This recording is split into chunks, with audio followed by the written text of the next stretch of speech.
Hello, good morning. Good morning, Deborah Leanne. I'm Yeah, Susanne Joy, by the way. I was just going to introduce it's Morning Musings, where we discuss the gene key pulse of the week. And we also um, try to bring it to light in terms of lightness, and there might be a little laughter and levity, so that sometimes these ethereal concepts can be a little uh, they can keep people from staying involved because it's something our brains don't want to or can't quite absorb yet. So, what we're trying to do is break it down a little bit. So, these are like little mini conversations on the gene key of the week. So, And this is from Gene Keys, written by Richard Rudd.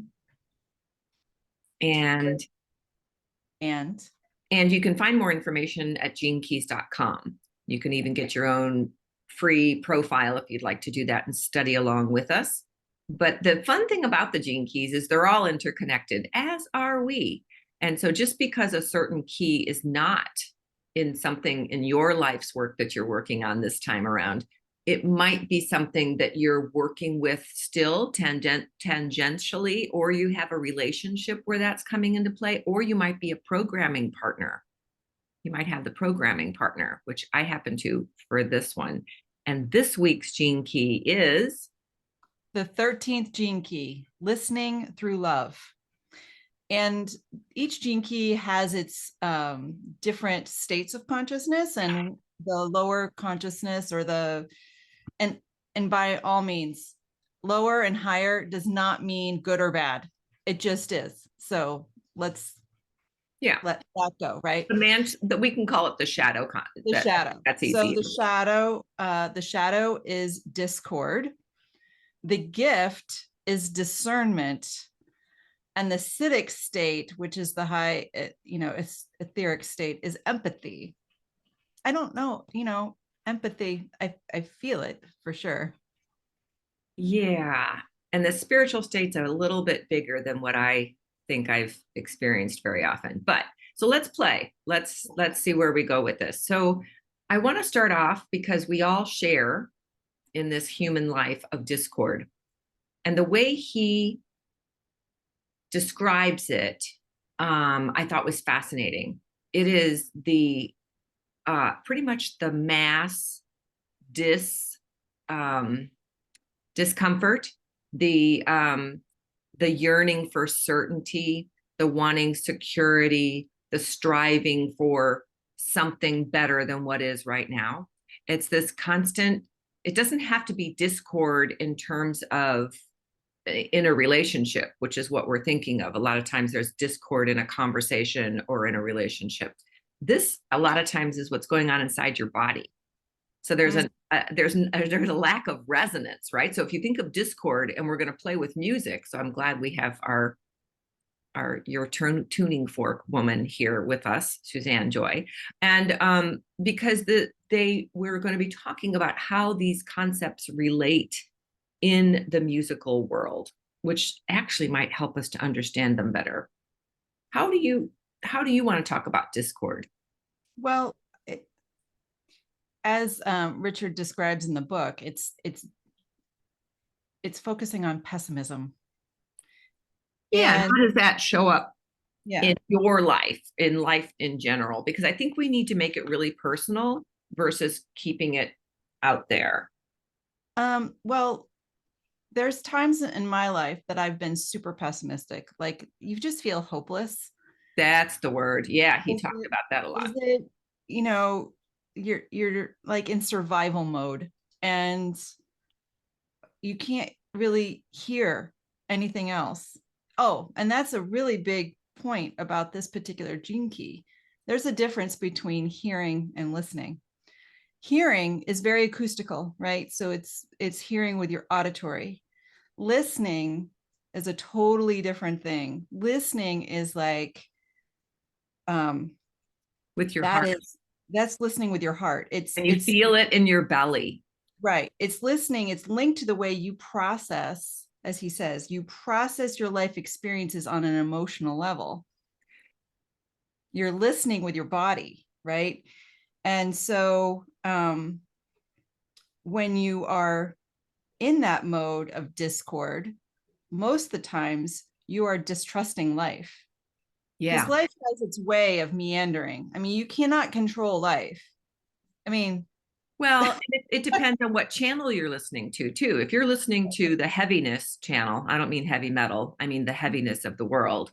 right, It's what your body is going to feel, and it's going to tune into that. And that's where the resonance shows up, where our whole system goes into hopelessness, despair, blah, heaviness.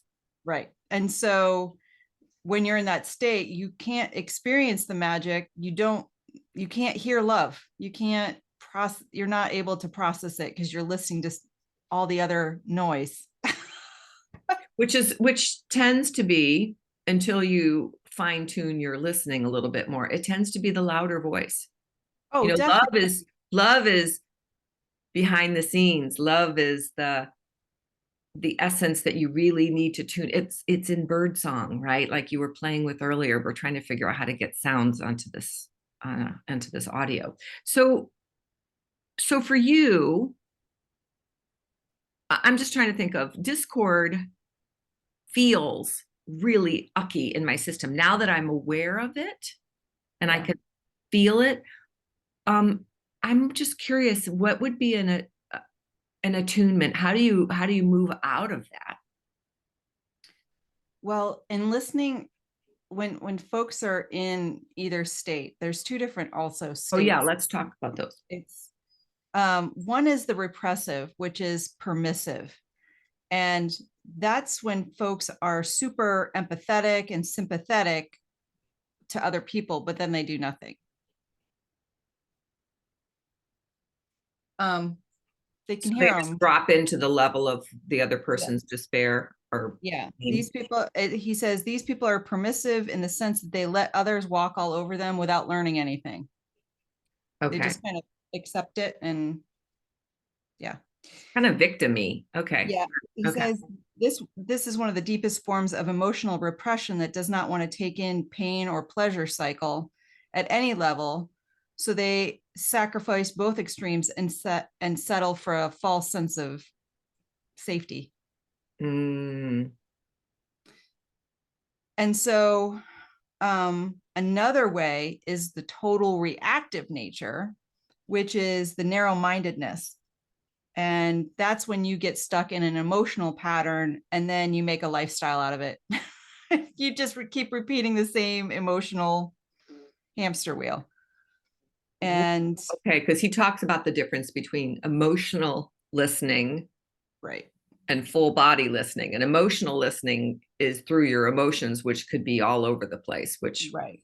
okay, And he okay. says, such people harbor a deep bitterness about nature of human beings. And this comes most frequently as anger, especially at those who do not see things their way. It's like their way is the right way. What they believe is the only thing that's really real. Yeah, had a little bit of that this morning. Already this early. Um, so one of the things he talks about is he talks about this key is having a lot of pessimism, and Yeah. this shadow does. And if you know, like if you're all excited about something, this used to be me. I'm getting better, but I still am caught up in it. I'm all excited about something, and I share my exciting idea or my day with someone else who goes, "Yeah, well, that's not so great. Who do you think you are?" or whatever. Right. I'm like, and I actually had to have a conversation with a few people. I said, you're kind of one of those people that's a balloon popper. And I had to explain, I'm coming home from the birthday party. I got my balloon. I'm so excited. And you come along and go, Yeah. that's going to happen over and over again in life. And so Mm, how do we like let them have their disillusionment, their pessimism, their fear of being happy or whatever is going on with them, and still stay in our, I mean, like I just feel like I just lose it. I right. their stuff influenced me. Right. And I think that's a big thing that I've taken away, because most of my life I've been fairly optimistic. And so people just think, oh, you're so unrealistic, so like Oh, out there, yeah. Living in whatever. I used to get living in a magical world. Well, You're I not am. living in, oh, which he talks about. You're not living in the real world. And I'm like, this is my real world. Yeah, I've got it's a Suzanne land, and it's really great. Um, And if you're so, lucky, maybe you can come visit. right, exactly. And so when I would I finally said, okay, there's going to be Eeyores in our life. There will be, but it doesn't have to stop me from being me. And I think of and it takes time to get that kind of resilience, to let it kind of be like a duck and have the water just kind of roll off your back. Like if somebody's up in their stuff and they can't see beyond that, it's not neither here nor there. It doesn't need to affect you. Yes, and I can still love them. That's I the can piece still love where them. that's Yeah. the piece where I was like, I ask myself all the time now, is there still room for love here? Because right now I'm feeling like annoyed. And I'm like, is there still room for love here? Yeah. So, and then I can hear a little bit more from here, which is where I can create some resonance. So Yeah. that would be called discernment then. Yes. That's definitely discernment. And it's listening inwardly into our bodies. I love And that. Hmm. it's literally the chemistry of our heart. It's the resonance with all people. He calls it the fellowship of man. That's the I Ching for this. And I love that name. So obviously, discord is the opposite of the fellowship of man, right? It is the flip side of that.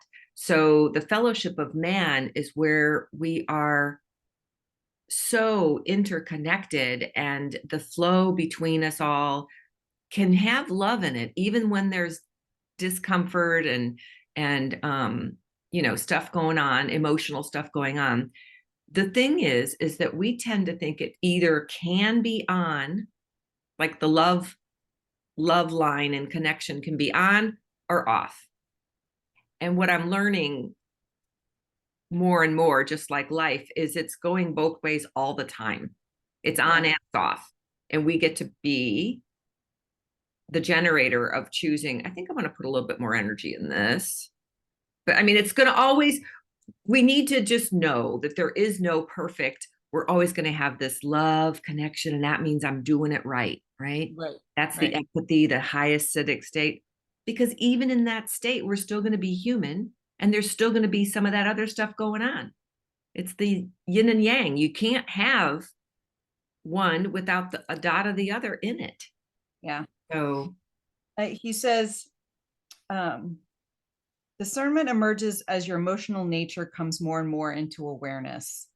Only when personal feelings are witnessed and examined can you begin to see things in such a much more objective manner.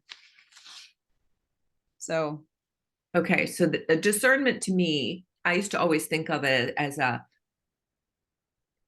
judging or a weighing process or a choice process versus I'm seeing everything that's going on and still staying open and then going where I want to go, which my natural way would be if I can slow down enough and breathe and pause. And he calls it stillness, silence, and pause is where you receive the heart connection.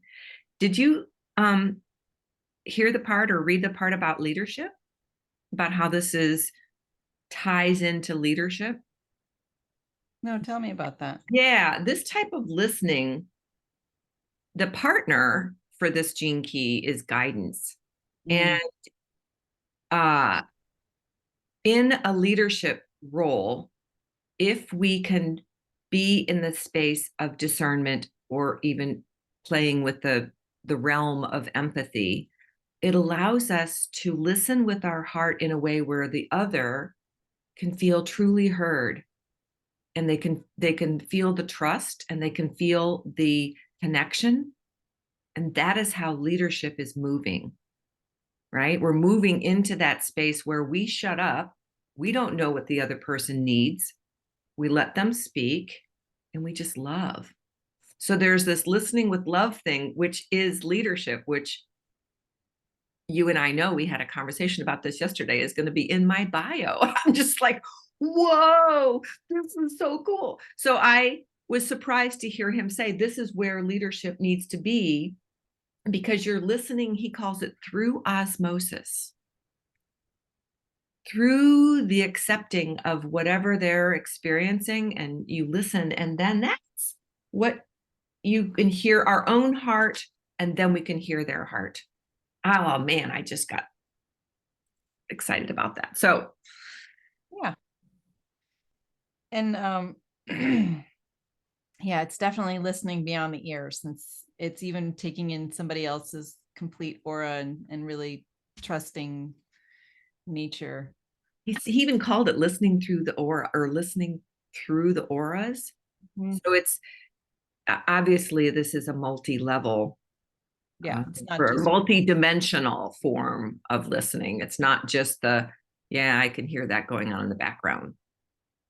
It's that, you know what? One of my teachers actually called it feeling you, feeling me. yeah. And when we're in that exchange where you can feel that heart to heart conversation going on, it's that's where the oneness is felt, the unity is felt. That's where we man, what would leadership be like if we operated on that level? What would just what would Yeah. my life be like if we operated on that level? Let's just Well, go. I think that it's moving in that direction. And this is the codon ring of the ring of purification.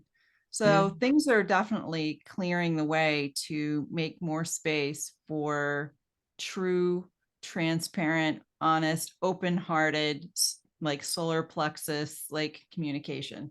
yeah, listening into. I love that. He said listening into each other.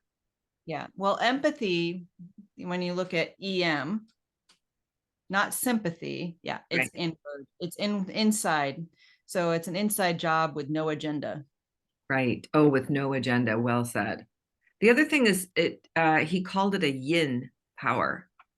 So Mhm. it's a feminine aspect, because it is hidden. It's, it's not going out there and leading the troops across, the military thing. This is a yin power, which everyone, men, women, non in between binary genders. I mean, it doesn't matter what your gender is, but it is a feminine power that we all want to cultivate. Kind of interesting. He connected it to digestion. Speak to that, because that's a good one, because you're good about all that sciencey stuff. I'm not exactly sure. I mean, strangely enough, the gene key physiology of this is the amygdala. Oh, it Amygdala, is? yeah, amygdala. But he also just talks about the processing of all emotions. You know, it's tied to the 30th gene key, which, the two of them are the purification. And I guess with desire, yes, there takes on this sacral, like digesting, ideas, digesting energy, being able to move it through, and you feel it all. So that kind of makes more sense to me if I know that it's connected, because I've got the 30th key in mind. So I understand that, because that's the way I move my energy, is through my digestion. I love that. And then we take the nutrients out, and then what doesn't feed us, we can like release. Yeah, There that again is that sacred exchange, right? We're not taking it all in and holding it, and we're not just giving away. We're in the process. We are the process. okay. I just found this. So he talks about this codon, which is the ring of purification. which codes for the amino acid known as glutamine. It's one of the great human genetic battlefields. Interestingly enough, there is now a large body of scientific evidence linking this amino acid to various functions and malfunctions in our gut. So symbolically, one might draw a connection between how effectively we human beings process our past and how effectively our body eliminates waste. OMG. So the past, that's another thing. So the people that hold on to that stuff in the past, they're not, oh, that's amazing. Okay, so that hit, that was a for me. Let's play in gut health land and really taking care of our own microbiome and helping our cells process and eliminate waste properly. Yeah. This is where this is where the probiotics and yogurt and fermented foods and I was eating kimchi all the time there for a while, and now I need to get back into my fermented vegetables, especially in the wintertime, Question. So the transformation that is inviting us in this moment to be in the space of that interconnectedness. I mean, how do we I want to play with the idea of resonance before we close, because that to me feels like what empathy is. It's not jumping in and feeling something for another. It is jumping in and feeling and being in resonance in love. So you can have your stuff going on, and you do this so well for me when you hold space when I'm in my whatever, and as that friendship, that love that you have, just holding the space for me to have my breakdown allows me to transform very quickly through that state. I'm just wondering if we could speak to how can we do that more with ourselves, or is there a way? Well, it takes patience and honesty. And I always, when I get into a state of just, I can feel it. I certainly tap into my heart and go, is this mine or am I picking up somebody else's? And if it is somebody else's, please let it go in peace.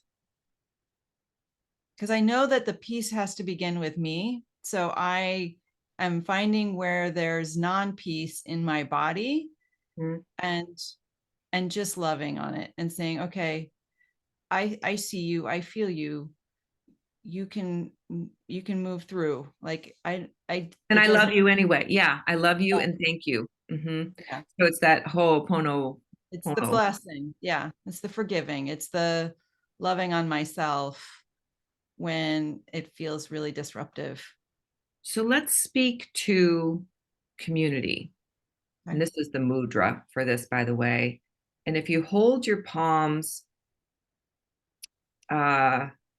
which you would do kind of down in front of your chest, but because we're trying to do this on screen, I'm doing it up higher. You tend to start feeling the energy between your palms. Mm-hmm. And then you just play with that energy and let it just go back and forth, and then continue going in circles back and forth. And then when you close your eyes, you can actually feel that energy and those circles in our body. And allowing that reminder of this is resonance.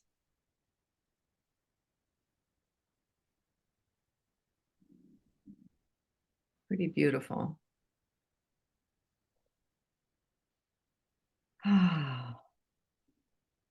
Thank you. I know. I was just like, I need some of that resonance this morning.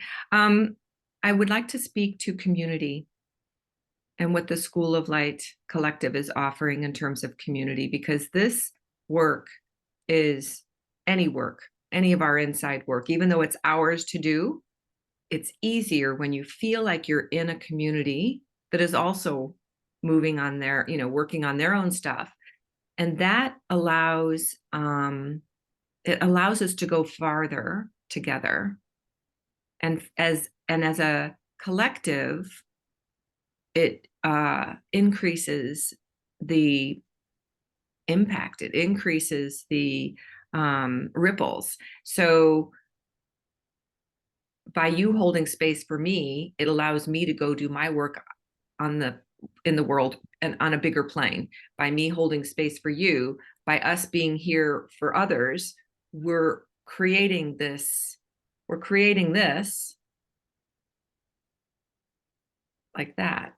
Mhm. So would you like to speak to community? And I know we have an opening at the time of the equinox to become a part of this spiritual sisterhood community. It's mostly sisters. It's not, I mean, there are men in there. And what does it mean to you to be in community and have that support? For me, oh, Why do you join groups? Why do you join collective learning opportunities? because I feel that there is a resonance and there's room for me to grow and see more of myself by looking and feeling and experiencing others through their lens. Um, yeah, I've grown mostly in a lot of groups during the past 7 years. So, Yeah. and it's sped my trajectory. Uh, That's what I think is true too, because we learn best when we have other people helping to unlock our genius. I think it's not as easy to do. Like when I was studying the gene keys on my own, I just couldn't, it was like I couldn't get much traction. And right. now that I feel like, you were having these conversations, it's kind of exponentially become and it's also becoming more internalized and embodied, this wisdom.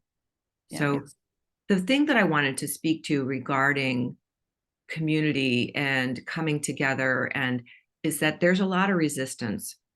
I don't know, I had it for many years. You were the group person. I'm like, I'm just going to go do that yoga class in my house by myself, and I Yeah. did that. I'm what's it called? Uh I was the lone wolf, according to one of my spiritual teachers, and she says this is no the days of the lone wolf are gone. We need each other. And that's where we will evolve more the more we come together. So I want to invite everyone to join us on March 19th, which is right around where the day and the night are at equal amounts of time. And we're going to come together just for a playtime, a blessing time, a taste of what it feels like to be in the circle of the spirit of the School of Light Collective. Yeah. Anything you want to add to that? No, I think that's perfect. Okay. And we'll Yeah.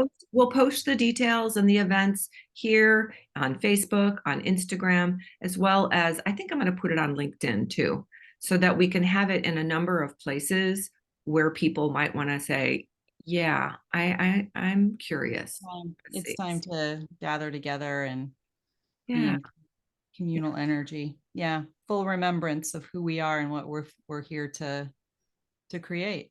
And Richard Rudd actually has a term for it, like the fractal families. The Mm-hmm. people that are speaking the same language as you, they're the ones that we can do the most together because we are the most we fit together and then create like a larger force, if you will, for creating that change in the world.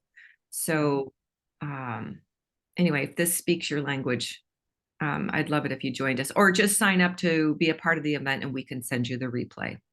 So details will be following this video. Cool. Anything else you want to add today? Oh, you were going to Um, tinkle. yeah. Do you tinkle? Do we need any cards today? I would say it's up to you. It is time. I'm feeling just put your hand on your heart And the other one on your belly, maybe? Yeah. Other one on your belly. And just feel the resonance of your own heart and the peace within.